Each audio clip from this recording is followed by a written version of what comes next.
And the central bank, hell yeah, and the central banks, absolutely. A serial entrepreneur, you're going to have to go into that one during your speech. He founded Canada's largest financial website in 1994, went on to start the Dollar Vigilante blog and newsletter talking about the coming collapse of the monetary system.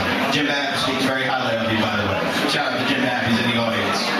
And has spun off various other enterprises, including TPV Passports, where he helps slaves get foreign passports to free themselves from their oppressive governments, and recently started the Gulch Chile, a libertarian expat community in Chile. And you guys share shit on Facebook when you think you're doing something special. This is awesome.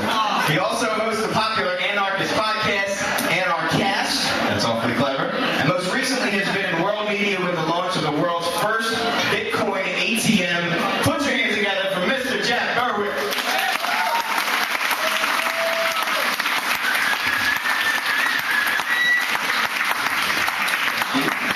How's everyone doing? Good. It's not a pleasure to be in New York, but it is a pleasure to be here with you. I don't know where they're going to have the next one, maybe Pyongyang or something. One of the most unfree places on earth here. I had it in Boston yesterday, I guess. That was wild. So I really don't have any plans about what I want to talk about, but I do have some things on my mind. Okay, here we go. I used to be a rapper, so this is how I hold the mic. That's actually true. It's on YouTube. It's very embarrassing. 1989. I was the #2 rapper in Canada, actually. Does anyone know who the #1 rapper in Canada was in 1989 or 1990? Stefan!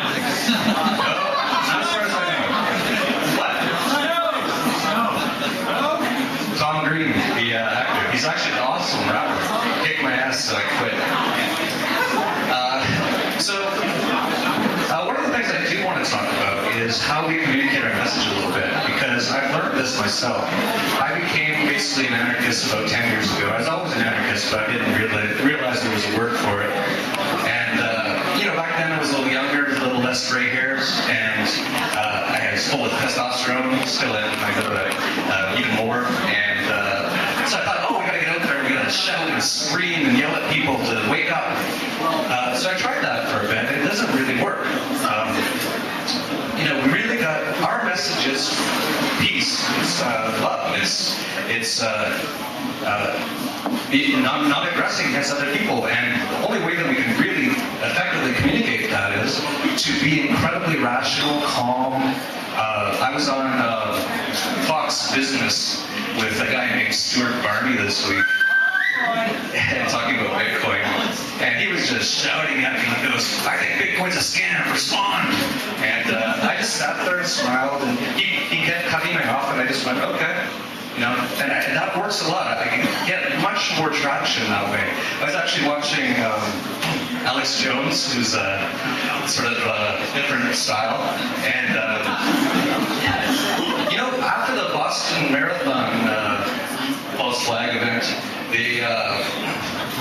Alex actually had a really good 10-minute piece where he was incredibly calm, he was incredibly rational sounding, and that worked great. And I actually told a few of my friends, I said, "Hey, maybe Alex is going to change his style here." And then I checked out his site yesterday, and he had a video called Rat Bastards, and I'd never seen him so crazy. He's like, "We're all rat bastards!" And it's like, I don't know if that's going to work as well as just, it is entertaining. I guess if you use it as entertainment, it's fine. But I think that's how we win, because the people that we're up against are statists, they're violent people, their beliefs are in things that are not rational at all, and they tend to scream and shout and talk over you, and the more that we can just sit there and wait, even if it takes 2 hours, they can just talk, saying all this religion about the state, and at the very end, they'll eventually probably tire out, and you can go, "Are you done?" And then you start talking, and you'll probably talk for about 10 seconds, and they'll cut you off. Let them do it. What we're showing is that we're in the right. We're rational. We're logical. We don't need to scream and shout. We don't need to do anything really except for just speak the truth. And I think that works a lot better. I don't know what else I wanted to talk about. I guess I could talk about a few of the things I'm doing. I really decided to devote my life to freedom, to spreading freedom a number of years ago. And it's sort of, I've gone down a lot of different paths since then. And I'm just trying to get out there as much as possible. I don't know if anyone saw, like, I was on TV all week here on Bloomberg and Fox and a bunch of stuff. I'm going anywhere I can and doing as much as I can to spread this message. And it's going quite well. And there's so many other great people doing the same things. We just got to keep staying out there, keep telling people the truth, and just work it. And it's going very well. I've started up a number of enterprises which make a lot of sense for what we're doing. One of them is Gulch in Chile. I write something called the Dollar Vigilante, and I talk about how the US dollar is going to collapse, and all the Western nation states will basically collapse in the next 5 or 10 years, I believe, and in one form or another. And definitely the currency, the monetary system has to collapse. It's baking the cake. If you actually understand the numbers, it's already so far past over. They just don't know it yet. And so I read about that kind of stuff. And a big part that I've been saying to people is to get out of these places, these terrible places like the USSA. I'm originally from Canada. I left in 2004. I originally tried to sail around the world. I sunk my boat in El Salvador, and it just kept going. I went to about 100 different countries. Then I moved to Thailand for a while, which was awesome. I really enjoyed it, a lot of personal freedoms there. Then I had a crazy Thai girlfriend, so I had to escape, so I went to Mexico. And met a girl there, ended up marrying her, so I was kind of there quite a bit now in Acapulco, which is awesome. A lot of people have been coming down. There's a lot of anarchists that just started moving down there. We all hang out, it's a lot of fun. It's a very free place. You can pretty much do anything you want there. Acapulco in particular is incredibly free. Not many people know this. The federal Mexican government never goes to the state of Guerrero where Acapulco is, because it's like super Wild West style. They'll just shoot the president if he comes there. They're like, get out of here. Stop it. Like, they're very freedom-minded, incredibly freedom-minded. You can do anything. They actually did go into the Acapulco jail once, and some federal government guy came down, and he's like, we've got to see what's going on down there, because they don't talk to us, they don't do anything. And they went into the jail, and they found tons of alcohol, plants, which they call drugs, I guess, marijuana, stuff like that, hookers. There was fighting cops, and one peacock. I don't know what the peacock was all about. So even if I somehow ended up in jail in Acapulco, it'd still be pretty cool. It'd basically be my same life I live now. As long as I can get Wi-Fi, that's the only thing I really need. There'd be no major change. So yeah, that's why I live down there. Of course, this heinous, one of the worst things that ever happened to humanity, the war on drugs, war on plants, war on people, affects Mexico. And it's just really sad, but it's not anywhere near what they tell you on the news. In fact, all my Mexican friends were so scared for me to come up here. And then during that whole Boston thing, they're like, hey, you gotta get out there. I'm like, I know, I'm trying. I got something to do tomorrow. I'm actually flying to San Diego tomorrow because that's where we're going to launch our first Bitcoin ATM. And I really see Bitcoin as being an anarchist currency. It's beautiful. It was created by the free market or private enterprise. There is no real free market, although the internet is as close as we have today. And so I'm really happy about that, because I can literally walk to Mexico from there, or even swim if I have to. It's very dangerous to come up here. I get arrested almost every time I'm in the U.S., and I literally don't do anything more than what you're seeing. I was at this restaurant in New York just the other day, and it was super freezing cold out, and it was like 11 at night. There was hardly anyone on the street, and I went outside to smoke, of course, because you can't smoke inside, and they had a patio. It was literally like 1 foot wide. There's no one out there. There's nothing. And I started smoking, and the whole restaurant freaked out. It was like something horrible had happened. And one girl ran out. She goes, "You can't smoke there." outside. I don't understand. And she goes, no, you can't smoke on our patio. And the patio was literally this way. And so I went, is that better? She goes, yes, thank you so much. And so actually every time I went out to smoke after that, I always had a little bit of my heel on the patio. And I could tell she was always just like, that troublemaker. But then I actually said to her that she kept hounding me about it. And, you know, I said, oh, this is, I don't know how you can handle all the freedom here. And she goes, well, you know, it's like a $5,000 fine if you're caught smoking there. And then she actually said to me, she went to go back inside and she goes, and what freedom? You know, there's no freedom here. So people actually recognize it, but they're actually just oppressed by the system. It's really sad. What time it is or how much time I have, or if anyone has any questions, there's so many things I'm doing that you might have interest in, the Bitcoin ATMs or something. Having been to Chile, I found it really expensive. Yeah, the question about Chile is he's been there and he found it quite expensive. Chile is one of the probably the best economy on earth right now. It's a lot better than the U.S. or any Western countries. Quite low regulation, quite low taxes, and that has created an amazing boom. And actually, their central bank isn't Keynesian. They're more from the Chicago school, more Friedmanites, which still sucks, but it's much better. They don't print a ton of money and those sort of things, and it's creating a massive boom. So yes, things are not, it's not like going to Thailand or Cambodia or something. When you go to Chile, it's incredibly modern.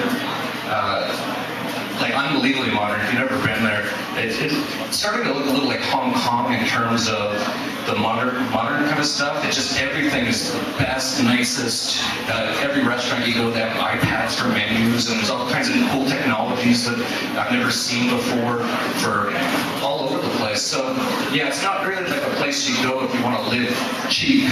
But it's not. I don't know. Did you find it's more expensive than say the U.S.? Absolutely.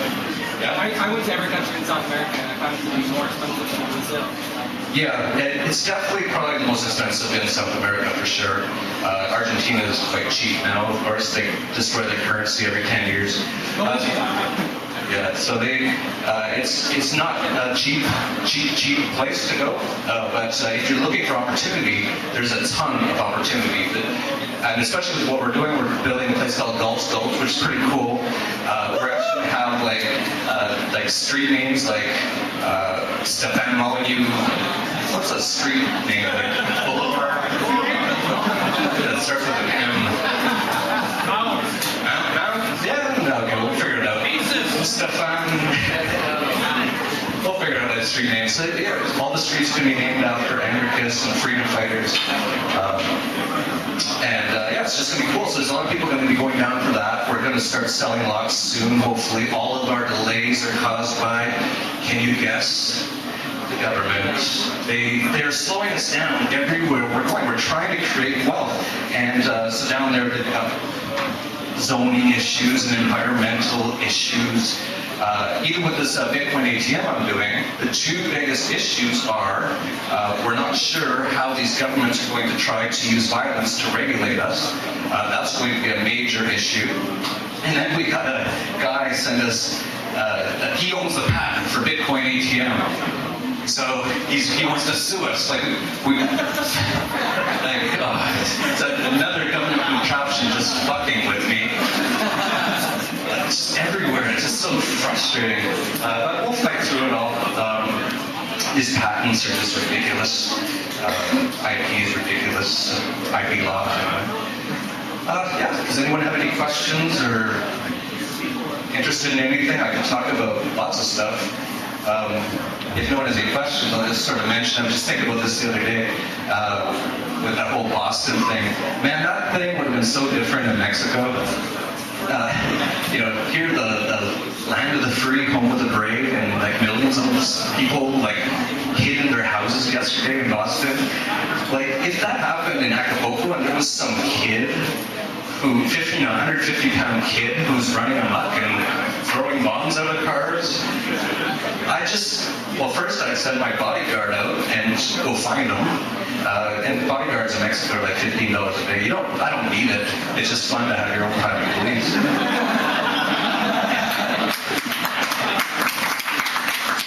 And then, if he gets by the bodyguard, I have weapons there. They are illegal, but I don't care what the government says about anything. It does not matter. And so, thought they get by me. I used to be a boxer, martial artist, have some guns there. My wife trains daily in Muay Thai boxing. She's a power lifter, and she also has her own pistol. And then I've got 2 chihuahuas that will definitely take your ankles out, no problem. It's Screech and Boxer, which will actually probably cause some damage. So yeah, that's how these sort of things should be handled. Unfortunately, in the U.S., people are so used to this collectivized police and collectivize everything that look what's happening. Like, people are hiding in their house and hoping the government comes and saves them. And it made me so sick in my stomach when they all started cheering, and thanking them all so much. Yeah, thank you. All millions of us, we couldn't have handled that 19-year-old little boy.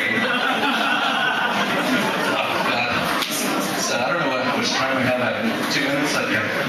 Any questions? I can just tell. Can you just give an overview of what the Bitcoin ATM is going to work? Is there going to be Yeah, he's asking how the Bitcoin ATM is going to work. It's very simple. It's like an ATM, a regular ATM. So you can go up, you can actually put fiat dollars into your Bitcoin account, or you can type in your Bitcoin account and password and take out fiat dollars if you want those for any reason. Yeah, so it's quite simple. We're launching this week. I'm going to San Diego tomorrow. Like I said, very happy to be close to the border. And we're hoping to have a press launch this week, hopefully. All the world media is watching it, like CNN's coming, ABC, all kinds of people, so it's really interesting. where's the location? Is it a mall or something? Yeah, we're actually, that's why we don't even have a location yet. This thing's moving very fast, but yeah, hopefully today we'll find a place. It'll probably be in a mall or something. Turns out that it's not that easy just to put an ATM in a mall. I don't know why, but we'll have to figure all this kind of stuff out as we go. So, is that a question? Yeah.